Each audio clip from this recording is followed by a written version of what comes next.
Welcome to A Word on the Word with Les and Tracy King.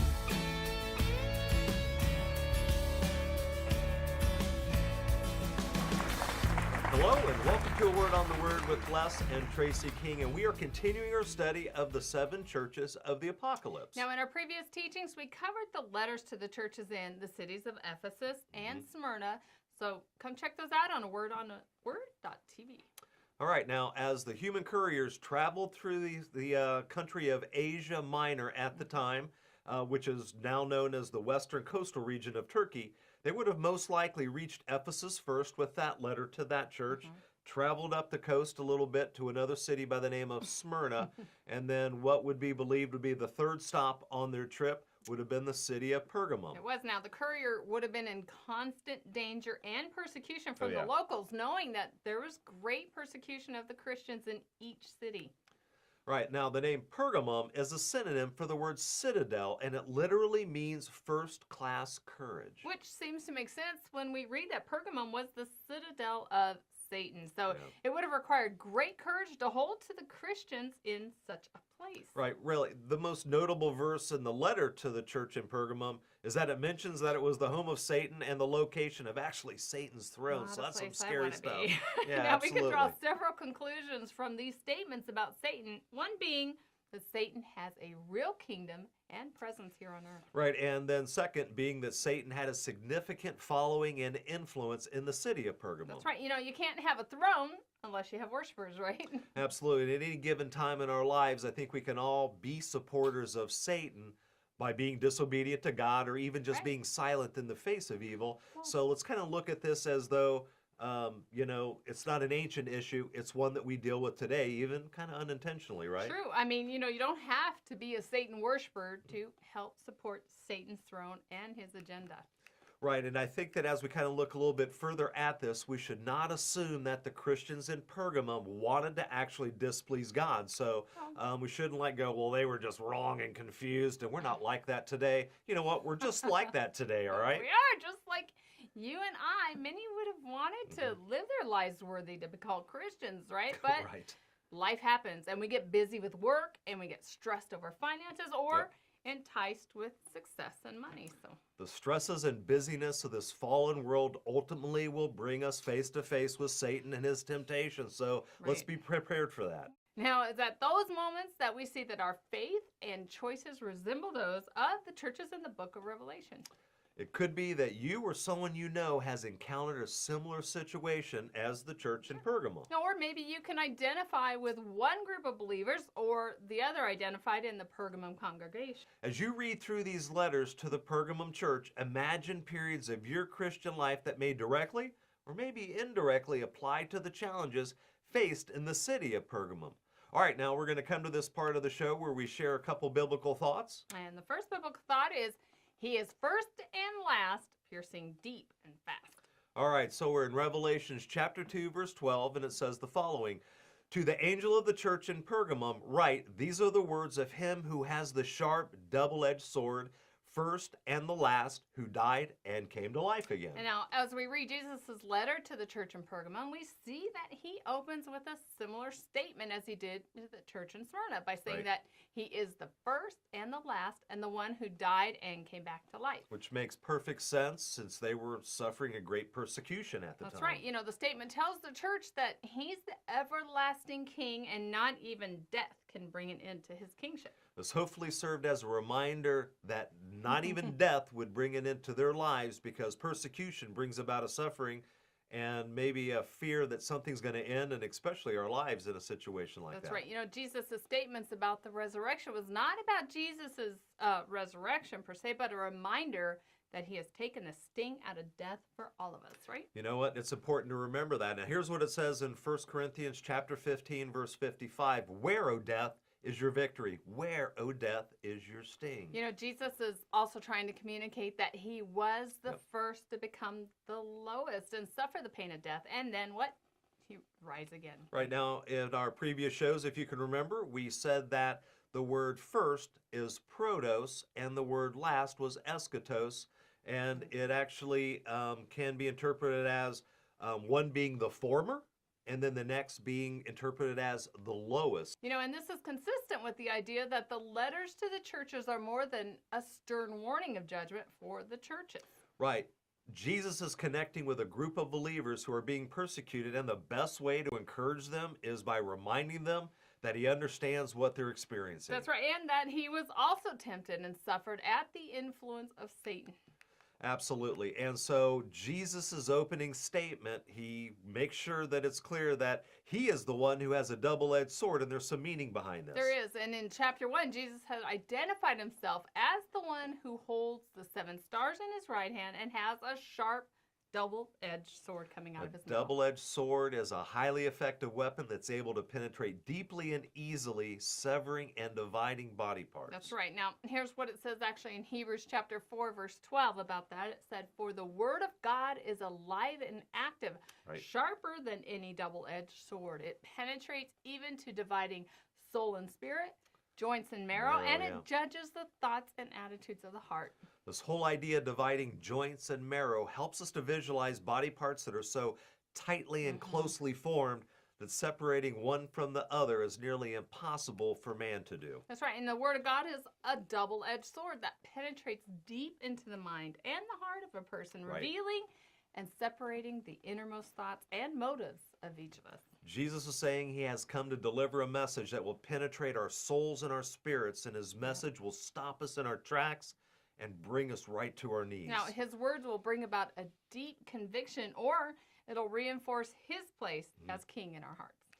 All right, we got our next biblical thought. And that Satan lives near us, but God lives in us. All right, we're in Revelation chapter 2, verse 13, and it says, "I know where you live, where Satan has his throne, yet you remain true to my name. You did not renounce your faith in me, not even in the days of Antipas, my faithful witness, who was put to death in your city, where Satan lives." The first sentence in this passage is a statement about how Jesus understands their situation. He notes that he knows where they live, and that there's a great enemy of the cross that lives near them in the city. Now, this is Jesus' opening statement to each of us as well. I mean, he knows that we live in a fallen world and that we live amongst enemies of the cross. Jesus understands how it feels to live in a fallen creation, doesn't he? Yes. And he also knows how it feels to have enemies that he had to face that were against the cross and be right there with him, that were close to him, that were even friends with him. And so I think it's important for us to remember that it's going to be very similar for us, right? It is. And here's what it says about that in Luke 22, verse 3. It says, "Then Satan entered Judas, called Iscariot,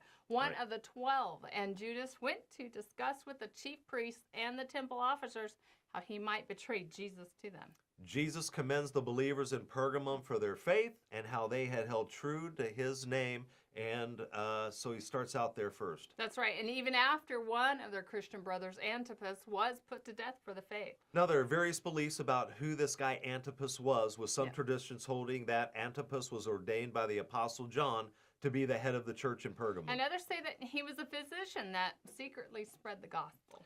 It's believed that Antipas was killed by burning him to death in a large bull-shaped altar used for worshiping demons by the locals in the city of Pergamum at the time. That's a terrible way to die. Now, regardless of his profession and regardless of your profession, God considers Antipas, along with you and I, as faithful servants when we suffer for his name. Now, you may not pay with your life like Antipas did, and I don't know that I necessarily want to pay with mine, but we all need to be prepared for that. Or this idea of actually being expected to be living sacrifices for the faith is an important aspect as well. Exactly. And here's what it says in Romans chapter 12, verse 1. It says, "Therefore I urge you, brothers and sisters, in view of God's mercy, to offer your bodies as a living sacrifice, holy and pleasing to God. This is your true and proper worship." Knowing that Jesus was the first to be the lowest and suffer, and reading that believers like Antipas held true to the name of Jesus in the face of death should be real motivators for us to die daily. And to be living sacrifices, guys. Absolutely. Now, just like the other 7 churches in Revelation, Pergamum was located near the Aegean Sea, and Satan used it as a hub for spreading his teachings and his worship. Jesus indicates that Satan lived in Pergamum, so we see a reference here to a real enemy of God that lives amongst us. And I think we can all see that Satan is real, and his army of demons live among us, and that they're real also. I was going to say, he hasn't gone anywhere. Right. And we also see that Jesus says that despite Satan living among us, the work of the gospel is strong in us. All right, here's what it says in 1 John chapter 4, verse 4. You, dear children, are from God and have overcome them, because the one that is in you is greater than the one who is in the world. Now, we think about the idea of being put to death. We tend to focus really primarily on a physical death. Yeah, absolutely. Because physical death is a scary thing, and we certainly need to be thinking about that. But the gospel is not really focusing us on a physical death. It wants us to remember that we have spiritual life and a soul, and that we should be thinking about what's eternal, right? That's exactly it. Not what's temporal. So, and we asked, we were asked to be, put our sinful spirit and our soul on the cross daily. So our heavenly spirit and soul in Jesus will live and grow. Absolutely. All right, we're going to move on to our next biblical thought, and that is, your learning can lead to sinful enticement. And we're reading here in Revelations chapter 2, verse 14. It says, nevertheless, I have a few things against you. There are some of you who hold the teaching of Balaam, who taught Balak to entice the Israelites to sin so that they ate food sacrificed to idols and committed sexual immorality. So as we see here, following Jesus' commendation of the Christians in Pergamum, he proceeds to address some of their mistakes that they had made. That's right. The Pergamum church, and really all of us, the focus is not just on the good that we do, but also on our entire lives, our successes and our mistakes. And our mistakes. Yeah, just because we've done something good, and it doesn't make up for the mistakes we make in a different area of our life, right? That's false doctrine. And that type of thinking would kind of support the good works, right, for the removal of wrongdoing. That's right. Jesus makes it clear that he does not ignore our wrongdoings because we did something right in another place. And so, he doesn't punish us for the wrong things because we're forgiven. At the same time, if we think that we're going to do sinful things and wrongful things over here and not be repentant for them, instead we're going to turn around and put a little more money in the tithe plate, or we're going to do more activities to cover it up. Wash it No, away. that is wrong theology and the wrong way to think about all of this. That's right. Wrongdoing and sin are harmful to Yeah. us, and he shows his love and concern for us by being truthful. Jesus is modeling a behavior that we should all have when working with each other, and that is we should take the time to connect with one another, commend one another, and encourage one another, right? Right, and give truth and love. And only then we can move into correcting one another in the areas that Absolutely. are needed. We see Jesus mention a prophet by the name of Balaam, who was a prophet that was in the Old Testament. Right, Balaam is famous. You know him by having been rebuked by his donkey when they encountered a large angel while traveling on the road.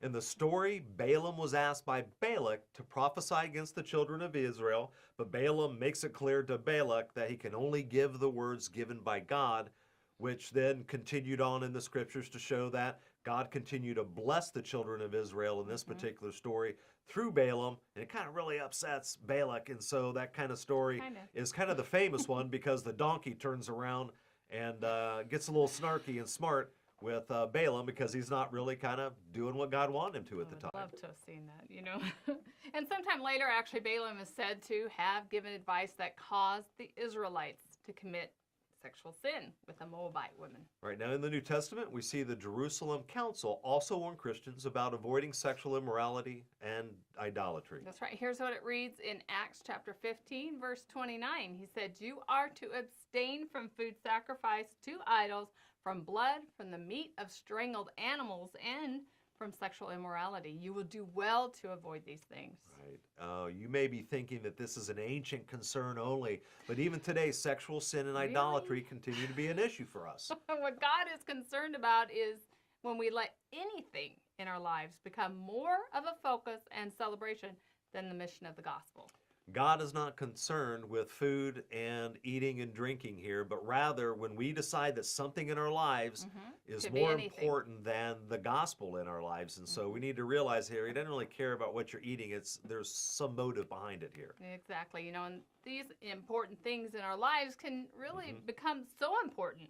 Right. that they exclude God from being an integral part of these events. You know what? And that could exactly be what's happening in Pergamum at the time. It's not that they were more sinful and confused and they were more knowledgeable or less knowledgeable than us. And so we need to get out of this thinking that, well, they were just not sophisticated enough to get the gospel. That was not it at all. Well, and no doubt the topic of sexual immorality is pretty similar, whether a part of an ancient ceremony or two consenting adults after a late night at work. But sexual sin is sin when it's outside the marriage between a man and a woman. Right, and when it's not between a man and a woman at all, it's also considered sin. True. All right, now the message from the Jerusalem Council and the letter to the believers in Pergamum are instructions and warning for us as well. So let's keep this in mind. And Jesus goes on further to warn the believers in Pergamum that they have people who are following the teachings of the Nicolaitans. All right, and it goes on to say that in Revelation chapter 2, verse 15, where it says, likewise, you have those who hold to the teachings of the Nicolaitans. That's right. Now, it's not entirely clear what the teachings and the practices of the Nicolaitans were, but what is clear is that Jesus says he hates the practices of the Nicolaitans. Now, some scholars think the teachings of the Nicolaitans have to do with sexual immorality and idolatry. And others think that it's the consolidation of power and authority over the early Christian church, reducing the autonomy of local assemblies. What we should all be careful to do is to follow Jesus' teachings, which starts out by reading and understanding the Bible, and in particular, Jesus' life, ministry, and teachings, and making sure that we know that if someone comes along and they start teaching something that's contrary or a spin on it, that you can go, well, that doesn't sound quite right. I'm going to go check the Bible against all of that, and it's okay to do that, and it's what we should be doing. Okay, before we wrap up part 1 of the study on Pergamum, let's quickly review our biblical thoughts.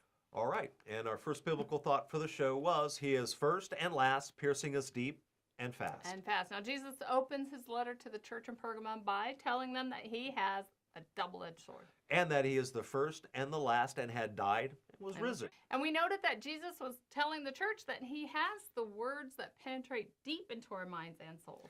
And that even though there may be suffering here on earth, there is a resurrection of life for us. Thank goodness for that. Now, he reminds them that he was the first to be treated as the lowest and the first to rise from the dead. All right, now our next biblical thought in the show was, Satan lives near us, but God lives in us, now, right? After telling the church in Pergamum that he is the one who has the words of life, he commends them for not having renounced the faith, even though Satan has his throne and a strong following in Pergamum. The church in Pergamum kept their faith even when Antipas, one of their own, was put to death. And so that's a big deal when you're kind of watching somebody you know or someone who's in your city get put to death.